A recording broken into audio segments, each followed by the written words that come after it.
উন্নত চিকিৎসার জন্য খালেদা জিয়াকে খুব দ্রুত বিদেশে নেওয়া হবে বলে জানিয়েছেন বিএনপি মহাসচিব মির্জা ফখরুল ইসলাম আলমগীর। সকালে রাজধানীর নয়াপল্টনের কার্যালয়ে দলের চেয়ারপারসন বেগম খালেদা জিয়ার ৮০তম জন্মদিন উপলক্ষে আয়োজিত দোয়া অনুষ্ঠানে একথা জানান তিনি। পরে মির্জা ফখরুল বলেন, গত ১৫ বছর ধরে চলা বিএনপির আন্দোলনের সফলতা এনে দিয়েছে ছাত্র জনতা, তবে গণতন্ত্রে পৌঁছাতে এখনও সময় লাগছে। নির্বাচনের মধ্য দিয়ে জনগণের অধিকার প্রতিষ্ঠা করতে পারলেই সাফল্য আসবে বলেও জানান তিনি।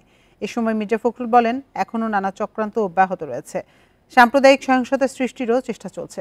ভারতে বসে থাকা শেখ হাসিনা যে কোনো মুহূর্তে সুযোগ নিতে পারে। জনগণের অর্জন নষ্ট করতে আবার নতুন কোনো ফ্যাসিবাদ আসে কিনা সে শঙ্কাও রয়েছে বলে জানান মির্জা ফখরুল। প্রিয় নম্বর সেট করে বিকাশে সেন্ড মানি করুন ফ্রি।